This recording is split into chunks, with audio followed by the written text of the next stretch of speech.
अगर आपको कहें फार्माकोलॉजिकल जो हमारा इंडस्ट्री है, इसमें दो तरीके से मेडिसिन बनती है। हर मेडिसिन का एक सॉल्ट होता है और एक ब्रांडेड प्रोडक्ट होता है जिसको FDA या जिसे कहते हैं कि अमेरिकन, इसमें हम पेटेंट कराते हैं मेडिसिन को। अगर आप देखें एक मेडिसिन आप लोग बहुत कॉमन इस्तेमाल में देखा होगा, जो हमारा सिप्रोफ्लॉक्सासिन है, एक ब्रिस्टल मायर कंपनी है अमेरिका का, वो बनाता है, और एक हमारे अपने कंपनीज बनाते हैं। ब्रिस्टल मायर के टैबलेट का अभी भी कीमत 75 रुपये एक टैबलेट का है, क्योंकि उनका ये रिसर्च मॉलिक्यूल है। उन्होंने बिलियंस ऑफ डॉलर्स खर्च करने के बाद ये दवाई निकाला है। तो रेस्ट ऑफ द वर्ल्ड में ब्रांडेड है, ब्रिस्टल मायर के बगैर ये दवाई कोई नहीं बना सकता है, क्योंकि वहाँ पेटेंट एक्ट लगा हुआ है। हिंदुस्तान में एक सिस्टम है कि जो हमारी इंडस्ट्री है उसकी प्रोसेस को थोड़ा चेंज करते हैं, जिस प्रोसेस से उन्होंने बनाया है उस पैटर्न को तोड़ देते हैं, इसलिए हम सस्ते में मेडिसिन बना सकते हैं। Otherwise rest of the world में आपको जो फ्री गैबलिन का टैबलेट है अभी भी 150 रुपये का टैबलेट मिलता है, जबकि बाजार में 8 रुपये का मिल रहा है। रिसर्च मॉलिक्यूल जो कंपनी रिसर्च करके दवाई बनाता है उसको कम से कम साल लगता है रिसर्च करके वो प्रोडक्ट बनाने के लिए। तो इसलिए उनको वो रिकवर करना होता है, जितना उसने खर्च किया है वो रिकवर करना होता है। उसके 10 साल 15 साल के उसका पेटेंट टूट जाता है, फिर वर्ल्ड में कोई भी कंपनी बना सकता है। जिस तरह आप एथेनॉल ड्रग आप हर जगह इस्तेमाल कर रहे हैं, आज से पहले एथेनॉल जो है अमेरिका में जब मिलता था, या रेनिट्रीन जो हम 10 रुपये के स्ट्रिप लेते हैं, 150 रुपये के स्ट्रिप अभी भी अमेरिका में मिलता है, क्योंकि अभी पेटेंट उसका टूटा नहीं है।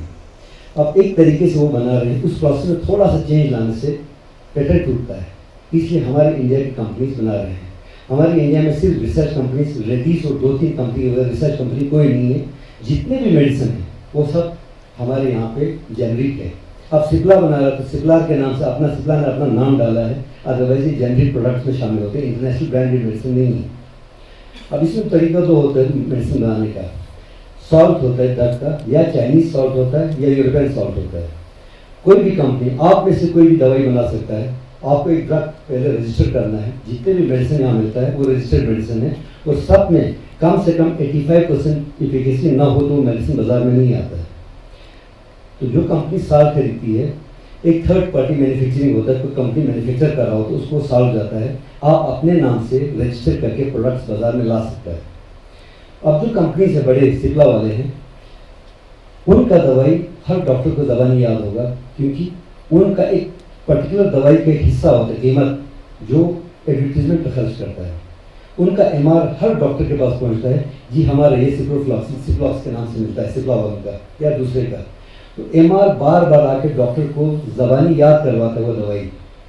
इसलिए हर डॉक्टर जो है ब्रांडेड मेडिसिन जानता है, उसको पता होता है कि मेडिसिन मैंने कौन सी कंपनी लिखना है, कौन कंपनी अच्छा है कौन खराब है, वो दवाई प्रिस्क्राइब होता है। और सेकेंडली उस पर एक बड़ा बजट वो खर्च करते हैं कंपनी, एक तो लिटरेचर पे, एक तो MR के तनखे पे, और सैम्पलिंग आपने देखा होगा बहुत से डॉक्टर का सैंपल होता है। कोई भी नया कंपनी मेरे पास आ रहा है, मैं तब तक दवाई नहीं लिखूंगा जब तक उसका एफिकेसी बराबर ना हो। इसलिए वो मुझे 2 या 3 कोर्स सैंपल में देके जाता है, जो मैं किसी पेशेंट को दे देता हूँ। उस पेशेंट का रिस्पॉन्स अच्छा है, अगली बार से मैं लिखना शुरू करूँगा, अगर रिस्पॉन्स ठीक नहीं होगा तो मैं नहीं लिखूंगा। इसलिए सैम्पलिंग होता है।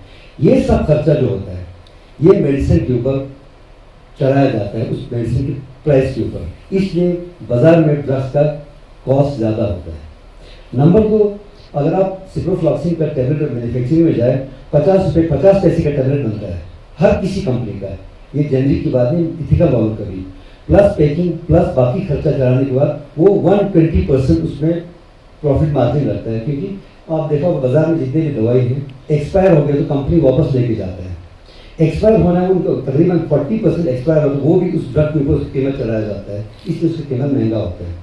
जेनरिक मेडिसिन सिर्फ जन औषधि में बाजार में जेनरिक मिलता है, सिर्फ इतना है कि जेनरिक के ऊपर प्राइस इथिकल का प्रिंटेड होता है। वो जेनरिक मेडिसिन दुकानदार को फायदा होता है, पेशेंट को फायदा नहीं होता है। उसका कीमत भी दुकानदार को 2 रुपये में मिलता है, लेकिन प्रिंट प्राइस 14 रुपये होगा, वो 14 में बेच देता है। दुकानदार को लॉस क्या है, अगर वो मेडिसिन एक्सपायर हो गया कंपनी नहीं उठाते, इसलिए वो उसका कीमत दुकानदार को उठाना होता है, जबकि ब्रांडेड वापस चला जाता है। तीसरा डिसएडवांटेज जेनरिक का है कि जेनरिक में किसी मेडिसिन का नाम नहीं होता। आपने देखा होगा कि रेस्ट ऑफ द वर्ल्ड में मेडिसिन कॉम्बिनेशन में नहीं होता है। हर जगह अगर आपको डेक्लोफेनेक है तो डेक्लोफेनेक ही मिलेगा, पैरासिटामोल मिलकर नहीं मिलेगा, जबकि इंडिया में सिर्फ ऐसा है कि कंबाइंड फॉर्मुलेशन चलता है। और आपने अगर देखा होगा, अगर आप विटामिन का बॉटल ले लेंगे उसका एक पूरा पेज लिखा होता है, एक एक ड्रग लिखना। तो ये इम्पॉसिबल है कि एक प्रिस्क्रिप्शन के ऊपर एक मेडिसिन का सब कंपोजिशन लिखता जाए।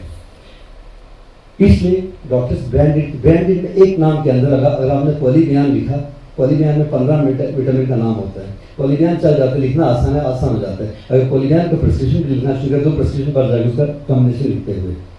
जन औषधि पे जो ड्रग्स हैं वो जेनरिक मेडिसिन है, उसका नाम नहीं है, कॉम्बिनेशन अगर लिखना शुरू कर देंगे पॉसिबल नहीं है। इसलिए डॉक्टर अगर आप टेलमिसार्टन, हाइड्रोक्लोरोथाइज़ाइड को टेली एच के नाम से लिख के दे देंगे तो दवाई वाले इसको पता होना चाहिए। इससे मैं 2-4 बार मिल चुका हूँ, मैंने कहा आपको कॉम्बिनेशन का पता होना चाहिए, डॉक्टर आपको कंपोजिशन लिख के नहीं देगा, आपको पता होना चाहिए अंदर से टेली एच लिख के मिलता है, मुझे क्या दवाई देना है यहाँ से, he should know it. Otherwise ये पॉसिबल नहीं है कि हर एक डॉक्टर जो आपको प्रिस्क्रिप्शन में सब लिखता जाएगा। और सेकेंडली डॉक्टर्स को जेनरिक का पता नहीं होता है, जस्ट बिकॉज एमआर इनका नहीं आता है, कोई बताता नहीं है। 30,000 कंपनीज इंडिया में अभी ड्रग बना रहे हैं, तो 30,000 मेडिसिन, हर कंपनी का 50 मेडिसिन बना रहा है। किसी के पास पॉसिबल नहीं है कि आप 1.5 लाख मेडिसिन का ब्रांड का नाम याद रखें, पॉसिबल नहीं है। इसलिए जो एमआर डॉक्टर के पास पहुंचता है उसका नाम दवाई का याद होता है, और जो नहीं आता है, ऐसे अभी 30,000 कंपनी रजिस्टर लोगों को पता भी नहीं होगा हिंदुस्तान में कितने दवाई बन रहा है। यहाँ पे ये कहना है डॉक्टर सपोर्ट नहीं करता है, ये सरासर झूठ है। वहाँ से लिख के हम बेचते हैं, अब पेशेंट का मर्जी है वो जन औषधि से या बाजार से ले ले, वहाँ पे जो प्रिस्क्रिप्शन लेके आते हैं इनको पता होना चाहिए मुझे क्या मेडिसिन है।